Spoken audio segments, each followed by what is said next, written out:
Welcome to our first episode. What's KWAI or not? As you can see over here, our Instagram handles is there. Base at the young basics, the young dragon, and then at KWAI clothing. We are starting our live now, and the topics that we are going to talk about is the image of hip hop in SA and appropriating foreign hip hop and its effects on local development. Um, we just finished now. The president spoke, and we are going into adjusted level three. Oh, well, we are remaining in adjusted level three, and um, there's much to be said about what is going to happen from here on going forward. Um, People would say it's a lot more of the same, but the subtle nuances in all of this makes me feel that there is something different going on, man. You know what I'm saying? There's something different going on, and what we will have to understand and learn for ourselves is that we will have to find out which of our ideals we actually want to hold on to, because that is what's going to happen. We're going to lose a lot of rights, and people's going to things are going to change big, and they have already changed. You know, like everybody's still waiting for that. We're waiting for the new normal. We're waiting for it to get back to the way it used to be. But the real thing is, it will change, and it will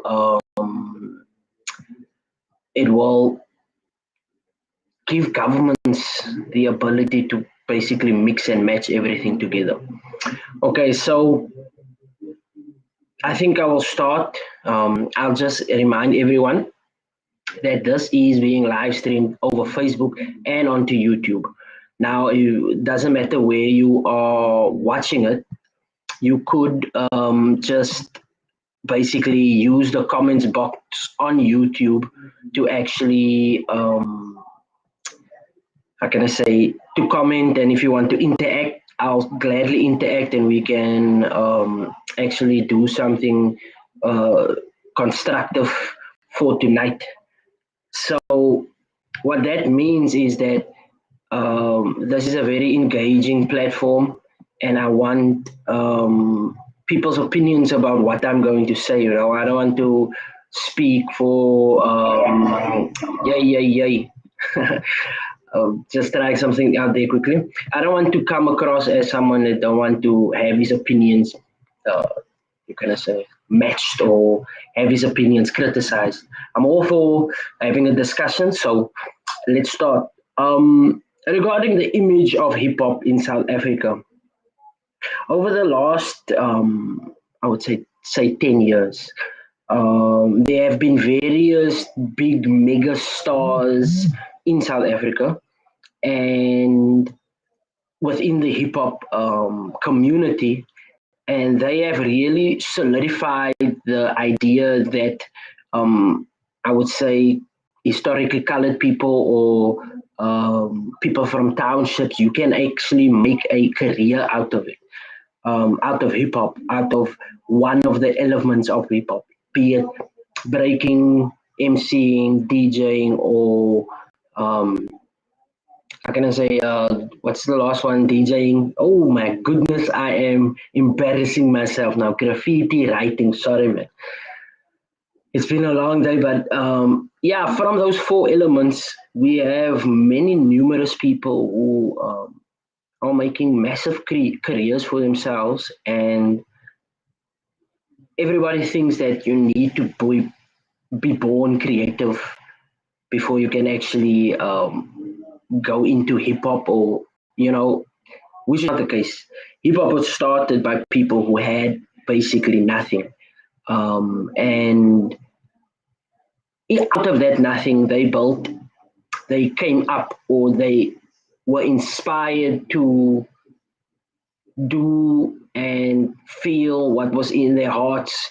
And this part of the topic of the image of hip hop links with the other topic, which is the appropriating of foreign hip hop and its effects on local development. So, what hip hop basically is a throwback. It is a culture that goes back to our ancient time and our ancient lives, when we used to dance in circles, when we used to chant, when we used to do rock paintings, when we used to make music. All of these elements are within hip hop, and the movements have become so universal that hip hop is in every country on this planet. Um, it might not be in Antarctica, but that's another story that we can get to. But hip hop is in every country in the world. The There are many other things that we you don't have that everywhere in the world. Hip hop is universal, which makes sense for everybody who's practicing it from the inside. But from the outside, you could say, well, they started hip hop, right? So hip hop needs to actually be the way they did it. You understand? And this is where the fluency of hip hop and also the adaptability and the uniqueness of it actually empowers people to recreate their own hip hop, their own art, their own um, culture within hip hop. And I think that um, what has happened is, because hip hop is still very young, hip hop is probably now only 60 to 70 years old. And I think, no, 50, 50, 56, 50 to 60 years old. Yeah, 50 to 60 years old. And what has happened now is that people over here would look at American hip hop and be like, that is the ideal. That is what is supposed to look like. Which is a good start, but then your own development has to link with the growth, your own growth. So, for example, there was a lot back in the day, like of the South African scene, there was a lot of problems with people sounding like they are American.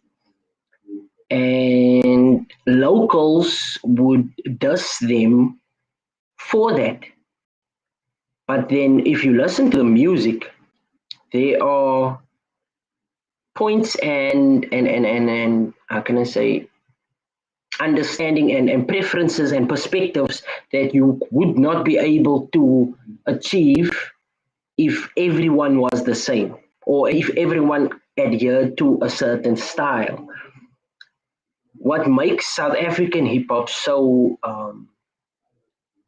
unique is that we have people who are willing to grind it out, but then also willing to change their styles, and also willing to push a brand of hip hop that is local. Um, for instance, within colored hip hop, I would say Cape Town, a lot of rappers had were rolling their R's, right? And now, if you listen to some rappers, um, there's not a lot of rolling of their R's. Um, they express their R's properly. You know what I'm saying? They emphasize it, and it's important because it pulls you back to your mother tongue, right? If you look at the languages that our people are speaking, you have one language that was brought over here from the north, and then you have multitudes of languages who were influenced by each other in the same region. Um, they're speaking of how the Khoi and the San and the Nama people influenced the Nguni tribes and gave them cliques. If you look at Khoisan, um, the language, and you hear it, it is a massive amount of clicks. So it's, if you look at it from that point of that perspective, right? Because we've been taught English and those ideals from the north or the west, we have completely been taken away from our traditional roots.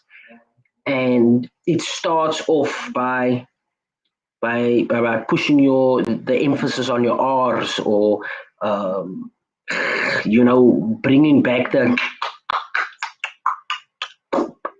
all of those acoustic measures that we used. Because I will tell you this, what you feel when you express yourself through hip hop is a connection to your history, to your ancestors.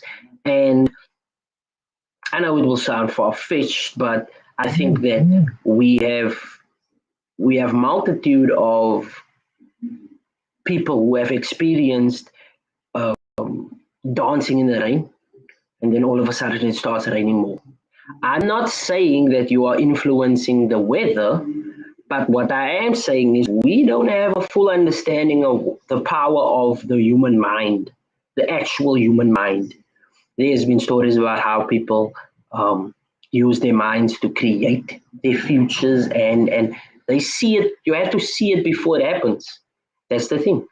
And our ancestors were very basic with the understanding of the universe, but they actually practiced it. You understand? If they speak of a rain dance, they wouldn't be speak of a rain dance if people didn't do dancing in the rain or dancing for rain.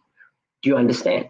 And that does not dismiss it as being folklore or being myth. There's people being studied now about the effects of the mental capacity on the recovery of COVID. I mean, how can we not see the strength of our own mind? If you are negative all the time, then negative things will be attracted to you. It is polarity, it is plus and minus. And our ancestors knew this. And the people who started hip hop did it subconsciously. Subconsciously, somebody thought, I need to put my hands on the floor. I need to dance on the floor. I need to touch the floor with my hands. I'm just going to do it. And then they reacted. And that's what started the first go down. And, we often look at these things and we think, yeah, it's coincidence. But a lot of the time, it's not coincidence. So just to recap, if you want to message me or comment on my on this live, then you just need to how can I say, comment on the chat, and then I will be able to see it on the live here on the restream. See, I'm using the restream to do this live. I'm doing a live on Facebook and on YouTube at the same time.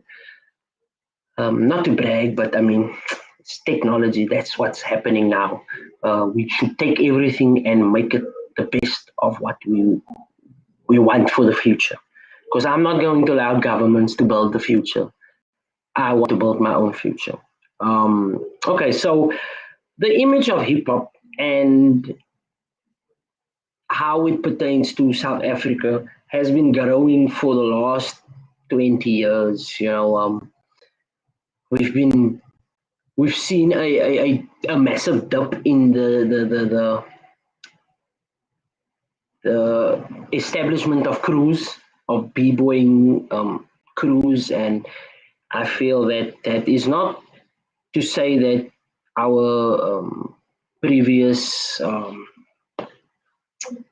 pioneers did something wrong. There was nothing to do wrong. I mean, think of it like this: if we had established a lot of events and stuff, and you know, people started a lot of crews and whatever, and then this thing happens, this lockdown thing, and you know what I mean.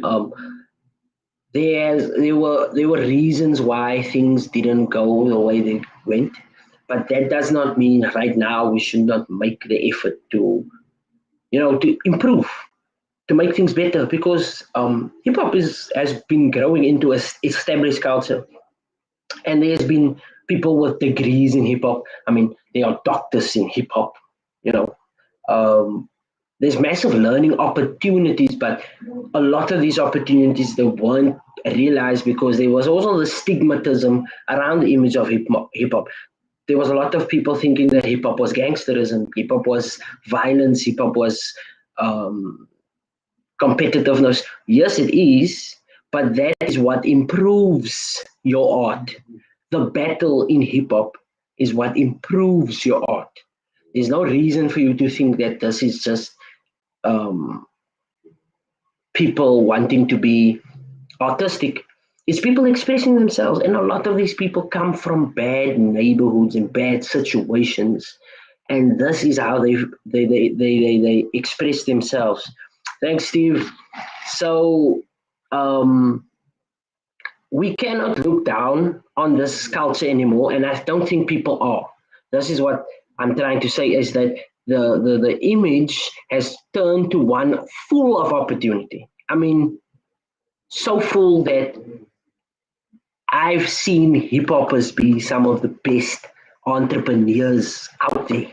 Like, these people are moving. Like, we have a culture that we can really grow and nurture into a big human human facet that can take us forward into the future, because when we understand that dancing, that chanting, that making music, that drawing, making art, it is part of our DNA. If um, we have a means of expressing our inner personal lives and reflections, right? Then we need to make sure that that system and that culture is looked after. We cannot let people and corporates come in and tell us that this is their they're doing and they're making, and to have to dictate terms, which is a big part of what has um, made people leave hip hop, because there was always these corporate people that would come in and give you contracts, and then you being I mean, you're a struggling artist, you just sign the contract so that you can have food on your table at least. You understand? And now with this lockdown, we've had to be even more uh, adaptable. I mean, for a generation right now, right? They can't remember time without hip hop. You understand? They can't remember time without hip hop. I mean, I can hardly remember time without hip hop. Hip hop has been around since I've been born, right? So I think that we should also not neglect those who want to be in hip hop. Like, there's this kid. I recently moved away from where I was living now for the last 5 years, and there was this kid that was so into breaking, that I've tried. I've had classes with him, and I've taught him a bit, and he told me that he practices at home, and I'm like, this is a kid that I want to take to the next level. I believe that he could be that student of mine that gets to that level because of his passion for it. Well, now lately, I feel like with this lockdown regulations and all of that, it's really, how can I say, nerve-wracking to even think about not being able to teach these kids. And I feel like if we give governments a reason to take away our rights, then we fail the next generation. We cannot allow governments to say that uh, there is absolutely no way that you can teach, or like the internet gives us that freedom, right? But once government starts locking down on those freedoms, i.e., China is very how can I say, very shady about how they do things, but they also very accommodating. I've never been to China. I'm just talking from what I've read, and um, I mean, it's not to say that all Chinese there's something wrong with them. No, that's not what I'm saying. What I'm saying is that you go where you feel invited. You go where you feel like you'll be welcome there. And from what I've heard, it's like sometimes Chinese cannot be very welcoming. I mean, they feel like they have the best country in the world, but we know as South Africans that, like, view wise, our country is very difficult to beat. Cape Town is up there with a lot of places like Paris, California, New York. Cape Town is up there, like, for real, for real. In a third world country, this is why I'm saying that hip hop is one of those tools that we really need to push and use to help develop our youth. You know, we have to help develop them to understand morals and values and ideals that are universal to hip hop: peace, love, unity, and having fun. It's part of our DNA, and we need to grow that and nurture that for the next generation. So I feel that for hip hop, um, and the teenagers who have now grown from this established culture, I feel like the tone and the sound has to be uh, up to date. It has to be contemporary, because think of it right now. We have this lockdown.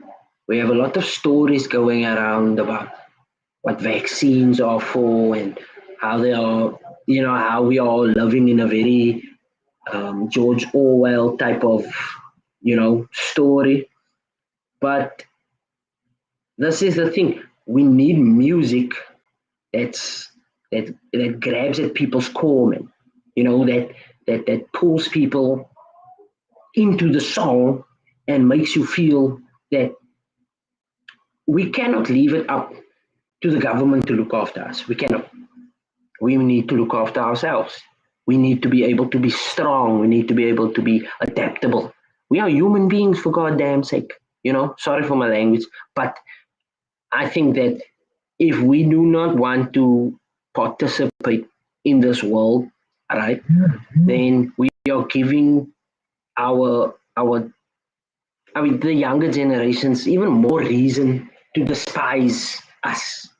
Do you understand? Like, how how much do we hate people who started the Second World War? I mean, I don't have family that was in the Second World War, but I believe that there's a lot of people who hate the Second World War. And it's right, they should hate the Second World War, because war was all for profit back then, and it still is. They can tell you all they want to tell you about the Nazis and how they were killing Jews. Yes, right, that is true, i.e., Israel. So let's not even go there. But technology wise, there are things that the Nazis were working on that were completely mind blowing. That I don't know how to say it, that is mind blowing. And for the normal person on the street, if they hear something that's mind blowing, the first thing that they hear or that they subconsciously think, conjure up, is that's too good to be true. It's a defense tactic. It's a defense tactic to stop you from feeling uncomfortable. And that's not very hip hop. Hip hop is all about making you feel uncomfortable because that's what art is. Art needs to move you. Art needs to, I mean, if you watch battle rap, right, then you would see how people get moved, but just by words. Like, there is, I've participated in a few battle rap events and videos online, and one thing that I saw was that there is a certain skill level to write something that a crowd will go bananas for. And there are many examples of great bars out there that were done in big crowds and everyone went berserk. So my my understanding is that something like that can be done, like to arouse the masses. I mean, look at the latest example of arousal of masses. You can look at the invasive mob that attacked the Capitol building in Washington, D.C. a few days back. Like, people stormed this building and they put their lives in danger of for what somebody else said. And I mean, this is what I'm saying. Um, Wars have been started by words. And thinking about it, it makes sense why they would suppress artists. Why would they want to support artists in this time? Because what has artists been known for doing? They've been known for challenging the status quo, for sharing differing perspectives and all of that. And it makes sense why people are being conditioned to feel that they aren't good enough, or they are being conditioned to automatically be negative towards something that makes them uncomfortable. And I'm not saying uncomfortable to a point where you are in danger. I'm just saying uncomfortable to a point where it challenges your ideals. So, I mean, we can sit and debate about this as much as you like, but I've seen it many times before. Like, there's on Twitter I saw today. This person said that if there's $1 million on the table and there's a book about how to earn $1 million on the table, I will take the book and I will learn how to make $1 million. I had to think for myself, why do you think that is so virtuous? I mean, there's $1 million. It's there. It's not like they say there's a catch. There's no catch. If there's no catch, why wouldn't you take the $1 million? This is what I'm saying. The $1 million in this instance is hip hop, right? And if you are an artist, if you are a person who is creative, you can find your home in hip hop. I want this to be the new image of hip hop in South Africa. The one of hip hop where it's accommodating, where it's a home for all. You know, um, there was a lot of talk about how hip hop is very misogynistic, um, and I would agree with that. There's been a lot of speaking down on women and abuse of women and all this nonsense, man. But I also think that what people are doing is they're expressing themselves and their environments to a point where now we are totally and utterly inside of this person's life. You know, um, Eminem has always been one of the most in-depth describers of how he grew up and how he used to live and how he still lives. And that is one of the most, you know, empowering things for people inside hip hop who are wondering about what they must do. Look at Eminem. Eminem literally said that we cannot be afraid from where we come from because we need to take that opportunity. You know, hey, what is this in the background? Sorry, man. I try to check the comments, but it seems like I all comments is on here. So yeah, Eminem told us we need to sing for the moment.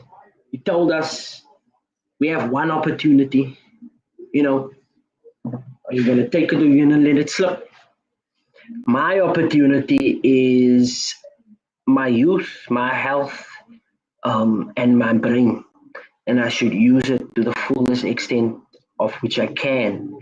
And I feel that with hip hop, it's been built for like a lot of opportunities, you know, like not just artists, man. What is this? Not just for artists, man. I'm thinking now for background staff, for support staff, for production companies, for agencies.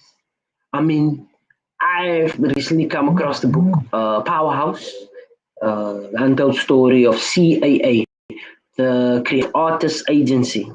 These people have uh, represented for everyone from Al Pacino to Michael Jackson to Tom Cruise.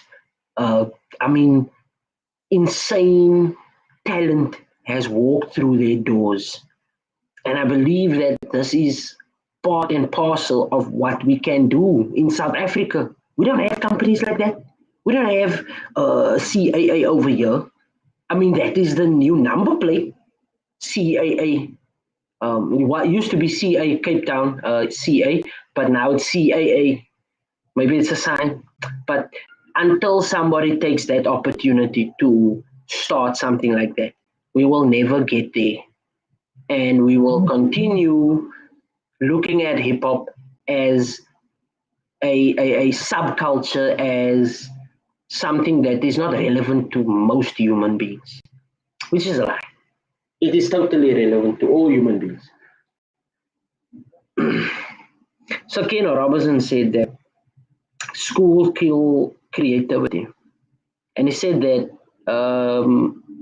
if you're a dancer, you don't think about math the same way as a normal as someone else, and um, that is the most important part to understand about art, and different people and how they actually develop within this world. So I think that um, through appropriating overseas or foreign hip hop, we we walked a longer road to where we currently are. A culture like hip hop that is still very young, but also a culture that is so mature it can give us everything that we deserve, be it content or be it jobs. So I feel that the image of hip hop in South Africa is one where we are in tune with our historical and traditional cultures, but also using those cultures to grow our own art within hip hop. So I think I will call it a day for this live. If there's anybody that's watching that would still like to interact, I mean, I've got a few messages, comments from Steve Busa, and Steve Busa GS, and he's one of the judges that was on the lockdown knockout tournament that Clash MC hosted. Um, and Steve said, hip hop isn't gangster. It's a reflection of our personal life and a reflection of their environment. And I totally agree. Like I said, I used the Eminem example. Eminem spoke about killing his mother and people and killing your wife. And I mean, if Eminem did not write the songs, he would probably have committed the crime. So it is therapeutic and also empowering to whoever practices it. And Steve also said that the upper class cultures aren't the only ones who deserve a voice. 100% right. Because what the upper class cultures are generally known for is being extreme capitalists, and that's dangerous for themselves and also for the environment. We can't have only one group of people having a voice. Hip hop is the voice of the disadvantaged, the disengendered, the disenfranchised, the dust in our community. I mean, I can give the tools of hip hop to anyone out there, and they could create art in as very little time as it takes. You know, hip hop is empowering to in that regard. You know, just a circle of people clapping.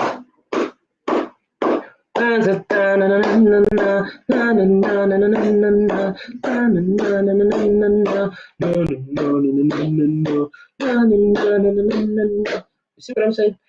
If we get to a point where we can have social gatherings again, then we must get back into the culture and the tradition of having community gatherings. I mean, for music and art and uh, culture, and to grow those bonds again because they have been severed. Everybody's in their houses now to themselves. There is a pandemic right now, but if we love properly, we eat healthy foods, we keep exercising. Think about this. Traditionally, our ancestors, they weren't sitting on their asses watching TV every day. They were outside getting vitamin D, running for berries, running for a buck over here, running away from a lion. You know, this fight or flight mechanism that we have, it's being spiked on a daily level. Every time you see figures and deaths and recoveries and infections, cortisol spikes in your body. You know what that does? It stresses your body. Your body undergoes stress every single day. You get a infection, your immune system has already been compromised. So think about this. Go. What prevents you from living out your dreams now? Like, what prevents you from practicing more, which I am doing? You know, I've made a way for me to practice every day because the Olympics are coming up 2024. And I would like to be able to qualify, you know. But if they tell me that, oh, Curtis, you need to have the vaccine, then I will say that give me the vaccine. Time for me to become a cyborg. Yep, cyborg breaking. I'm bringing it to you people. Curtis Williams said it here first. And I'm not talking about only one leg, only an arm. I'm talking about full body cyborg. It's going to be fun. But this was fun. So the show is called What's KWAI or Not, right? And as you can see, that is our handles. You can follow us. That is our Instagram handles. But you can also follow us on YouTube. like and subscribe to our channel. If you're watching it on YouTube, if you're watching it on Facebook, KWAI Clothing Pty Limited. I will share a link here in the next stream next week. Next week we have a whole new host of topics what we're going to talk about, and yeah, like I said, this has been fun. Seems like I've been talking a nice while. Um, yeah, I just checked out the Windows, what my tabs are saying. I couldn't find a total runtime, but there's a lot that's gonna come for this channel. It's called What's KWAI or Not, and I feel that what is KWAI about the image of hip hop is that everyone is able to practice it. What is not KWAI about the image of hip hop is that we have wasted time and wasted time to correct ourselves. Now that we are in this lockdown, we are just going to start picking up the pieces, meaning we have to use technology to get out there. Like I'm now using technology.